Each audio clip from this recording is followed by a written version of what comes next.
தமிழக அரசியல் விமர்சனத்துக்கு வந்து நடிகர் கமல்ஹாசன் வந்து அமைச்சர் அவர்கள் வந்து உரிமையில பேசியிருக்காரு. அதுதான் இப்போ அவர் என்ன அரசு பல துறைகளில் ஊழல் அதிகமாக இருக்குது அப்படின்னு சொல்கிறாரு. அப்போ அது வந்து அதில் மாற்று கருத்து ஒன்றும் இல்லையே. எல்லா துறைகள்லேயும் ஊழல் இருக்கிறது உண்மை தானே.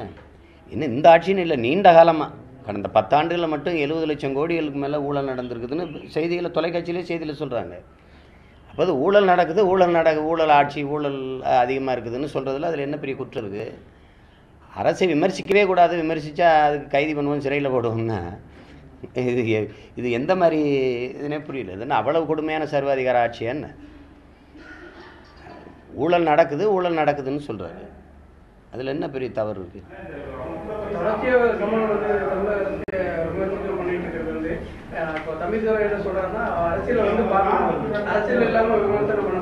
அதே சமயம் எஸ்பி வேலுமணி என்ன சொல்லியிருக்காருன்னா தொடர்ந்து இப்படியே பண்ண வந்து அவருக்கு நடவடிக்கை எடுப்போம். சரி, இப்போ அரசியலில் வந்து நிற்கிற நாங்கள் சொல்கிறோம் ஊழல் நடக்குது, இதுக்கு என்ன செய்ய போகிறீங்க? இப்போ அவர் வரலை, அவர் சொல்கிறாரு குற்றங்கிறீங்க. சரி, நாங்கள் வந்திருக்கோம், நாங்கள் சொல்கிறோம் எந்த துறையில் ஊழல் இல்லை. சத்துணவு ஆயாவுக்கு 3 லட்சம் வாங்கிட்டு பணி போடுறீங்க. அந்த ஆயாவுக்கு அதுக்கு என்ன சம்பளம்? 3 லட்ச ரூபா வாங்கிட்டு ஒரு ஆயாவுக்கு இப்போ சத்துணவு வேலைக்கு ஒரு வேலைக்கு வாய்ப்பு கொடுக்குறீங்கன்னா அந்த அம்மா முட்டை இதெல்லாம் எப்படி முறையாக போடும்? சோறு ஒழுங்காக ஆக்கி போடுமா பிள்ளைகளுக்கு? எந்த நம்பிக்கையில் 3 லட்ச ரூபா வாங்கிட்டு வேலை கொடுக்குறீங்க? அப்போ எல்லா இடத்துலையும் இருக்குது இல்லை, இல்லைன்னு எப்படி சொல்ல முடியும்?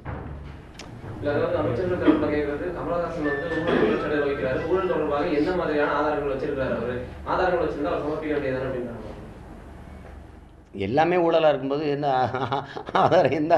எந்த ஆதாரத்தை கொடுக்க முடியும்? எதுக்கு கமிஷன் வாங்கலைன்னு சொல்லுங்கள். எந்த இடத்துல ஊழல் இல்லைன்னு சொல்லுங்கள். திரைப்படத்துறைக்கே வந்து 2 தணிக்கை வச்சாங்களா இல்லையா? அவங்க இதுக்கு வரி விலக்கு கொடுக்கலாமா கொடுக்கக்கூடாதான்னு ஒரு தடவை அவங்க வச்சுருக்க குழு பார்க்கும். பார்த்துட்டு இதுக்கு வரி விலக்கு தரேன், இவ்வளோ காசு கொடுங்கன்னு சொல்லும். வாங்கினாங்களா இல்லையா? ஒவ்வொரு படத்துக்கு வாங்குறாங்கல்ல. அப்புறம் அதெல்லாம் என்ன அர்த்தம்? அதுக்கெல்லாம் பேர் என்ன? சரி, அதை விடுங்க, வேறு பேசுவோம். நீட் தேர்வு விவகாரத்தில் வந்து தமிழக மாணவர்கள் வந்து கடுமையாக பாதிக்கப்பட்டிருக்காங்க. மாநில அரசு வந்து எந்த ஒரு முன்னேற்றமும் செஞ்சது மாதிரி இல்லை. கேட்டால் மேல்முறையீடு செய்யலாம்ன்றாங்க.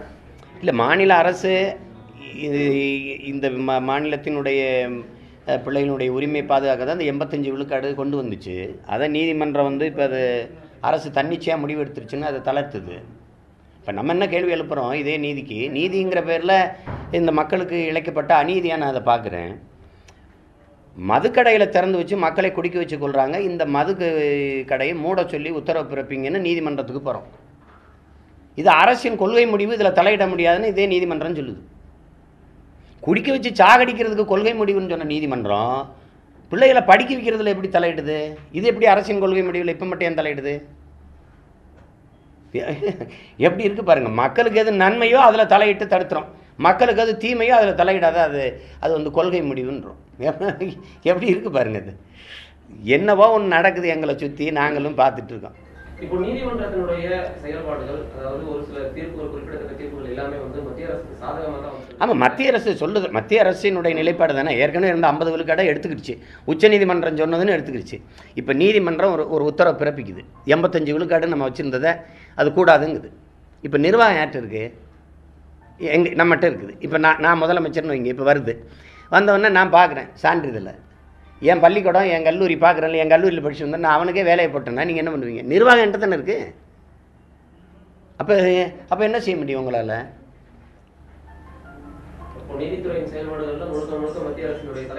வெளிப்படையாக தெரியுது தானே, மத்திய அரசின் தலையீடு வெளிப்படையாக இருக்குதுன்னு தெரியுது தானே. இப்போ அது மத்திய அரசு என்ன நிலைப்பாடு எடுக்குதோ அதே தானே இந்த நீதி சொல்லுது, இந்த உயர்நீதிமன்றம் அதே தானே சொல்லுது.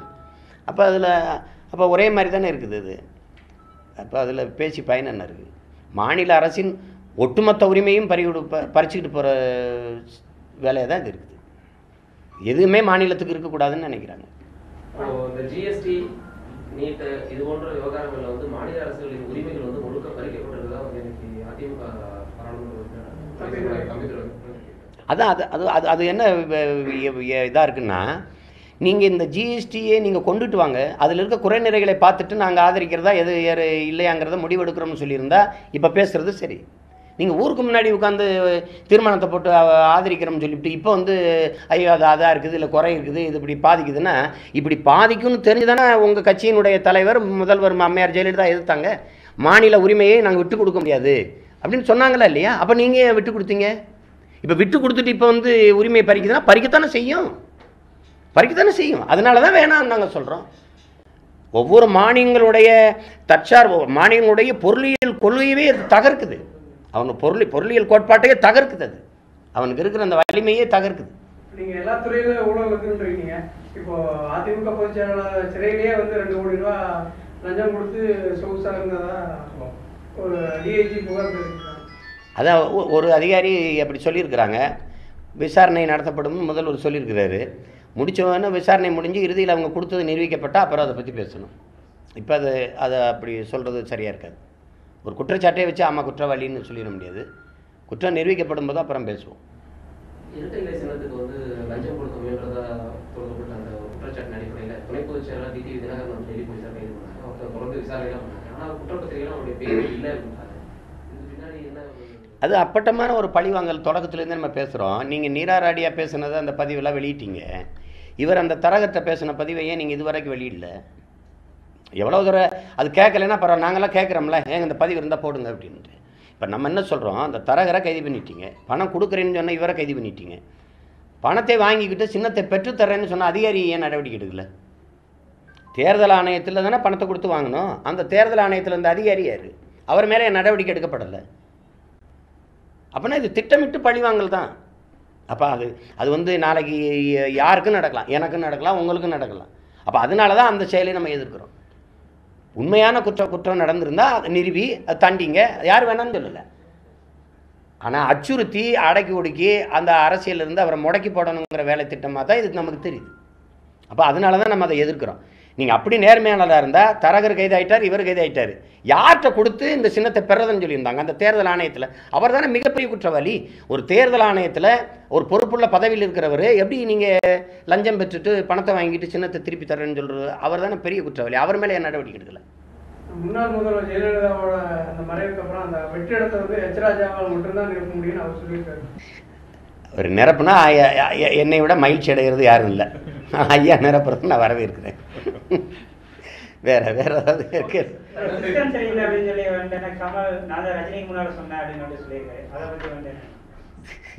கொடுமை. 7 வருஷமாக பேசிட்டு இருக்கிறோம். நாங்கள் வந்து ஆட்சி மாற்றம், ஆள் மாற்றத்துக்கு வந்த பிள்ளைகள் இல்லை, அடிப்படை மாற்றம், அமைப்பு மாற்றம், அரசியல் மாற்றத்துக்கு வந்த பிள்ளைகள்னு திரும்ப திரும்ப பேசுகிறோம். எங்கள் ஆட்சியின் வரைவில் கூட அதை வெளியிட்டிருக்கோம். அடிப்படை மாற்றம், அமைப்பு மாற்றம், அரசியல் மாற்றம்னு கொடுத்துருக்கோம். அது என்னென்ன அடிப்படை மாற்றம்? அமைப்புனா நான் தமிழில் சொல்கிறேன், அவங்க சிஸ்டம்னா ஆங்கிலத்தில் சொல்கிறாங்க. எந்தெந்த வழியில் மாற்றங்களை கொண்டு வரும்? சிஸ்டம் சரியில்லைன்னு சொல்கிறாங்க. சரி, எப்படி சரி பண்ணுறதுன்னு நாங்கள் சொல்லிக்கிட்டு வரோம் தொடர்ச்சியாக. அதில் முன்ன சொல்கிறது பின்ன சொல்கிறது இல்லை. சரி சரியில்லை, எப்படி சரி செய்கிறது? அதானே ஒவ்வொன்றிலையும் சரி செய்ய வேண்டியது. தேர்தல் அமைப்புலேயே நிறைய மாற்றங்களை கொண்டு வர வேண்டியது இருக்குது. நாங்கள் சொல்கிறோம், நீங்கள் கேஷ்லெஸ் எக்கனாமிக்கு வந்துட்டீங்க, அது மாதிரி சிம்பிளில் செலெக்ஷனுக்கு வாங்கன்னு கூப்பிட்றோம். யாருக்கும் சின்ன வேணாம். ஒவ்வொரு தேர்தலையும் புதுசு புதுசாக சின்னம். ஒரே சின்னத்தை கை சின்னம், தாமரை, உதயசூரியன், ரெட்டலைன்னு 50 வருஷமாக வச்சுக்கிட்டு அலையாமல் ஒவ்வொரு தேர்தலுக்கும் புதுசு புதுசாக சின்னத்தை கொண்டுக்கிட்டு வாங்க, தேர்தலை சந்திப்போங்கிறோம். அதுக்கே தயாராக இல்லை. நாட்டின் குடியரசுத் தலைவர் இருக்கார் பாருங்க, இது குடியரசு நாடு. குடியரசு நாட்டின் முதல் குடிமகன் இருக்கார் பாருங்க, அந்த குடியரசின் தலைவரை குடிமக்கள் தேர்வு செய்ய முடியாது. இது எப்படி இருக்கு? ஆனால் இது ஜனநாயக நாடு. வார்டு கவுன்சிலருக்கு வரிசையில் நின்று வாக்கு செலுத்துகிறேன் நான், நாட்டின் முதல் குடிமகனுக்கு வரிசையில் நின்று வாக்கு செலுத்த மாட்டேனா? அப்போ மக்களாட்சிக்கு எதிரான தத்துவமாக இருக்குது. ஒவ்வொன்றா நீங்கள் காலி பண்ணணும். 100 கோடி இருக்கும்போது 544 பேர், இன்னைக்கு 130 கோடி இருக்கும்போது அதே பாராளுமன்ற உறுப்பினர் தான். அதனால் நாங்கள் என்ன சொல்கிறோம், 6 சட்டமன்றத்துக்கு ஒரு பாராளுமன்றத்தை மாற்றி 3 சட்டமன்றத்துக்கு ஒரு பாராளுமன்றமாக கொண்டு வாங்க. அப்போ கூடுதலாக பிரதிநிதித்துவம் கிடைக்குங்கிறோம். இப்படி சொல்லிக்கிட்டே போகலாம். அப்போ ஒவ்வொன்றா சரி பண்ணணும். இப்போ வந்து நடிகர் கமலுக்கு பகிரங்கமாக அமைச்சர்கள் மிரட்டல் கொடுத்துட்டு இருக்காங்க. இந்த சூழ்நிலையில் அவர் மேலே வழக்கு பதிவு பண்ணாலும் இல்லை வேற ஏதாவது? அதெல்லாம் சும்மா வேடிக்கை காட்டும். வழக்கு பதிவு பண்ணி அவரை சிறைப்படுத்துகிற அளவுக்கு ஒரு என்ன குற்றம் பண்ணிட்டாரு? தவறை வந்து பாருங்கள், ஒரு குற்றமற்றவர் பாதிக்கப்படுறாரு அப்படிங்கும்போது அவர் பக்கத்தில் நிற்கிறதா மரபு. அவர் தவறு செஞ்சால் தான் நீங்கள் பேசணும். ஊழல் நடக்குது, ஆமாம் நடக்குதுன்னு சொல்கிறாரு. அதுக்காக அரசை விமர்சிக்கிற எல்லாரும் சிறையில் இருக்கணும்னா நாட்டில் யாருமே இருக்க முடியாது, எல்லாரும் உள்ளே தான் இருக்கணும். விமர்சனங்களை வராத அளவுக்கு அரசாட்சி நடத்துங்க, அதுதானே. அப்படி தண்டிக்கப்படும் போது நம்ம எப்போ நீங்கள் வந்து அரசு தன்னுடைய அதிகார வலிமையை கொண்டு ஒரு மனிதரை வந்து அடக்கி ஒடுக்கணும்னு நினைக்குதுன்னா அதுக்கு அந்த அடக்குமுறைக்கு எதிராக நாங்கள் நிற்போம்.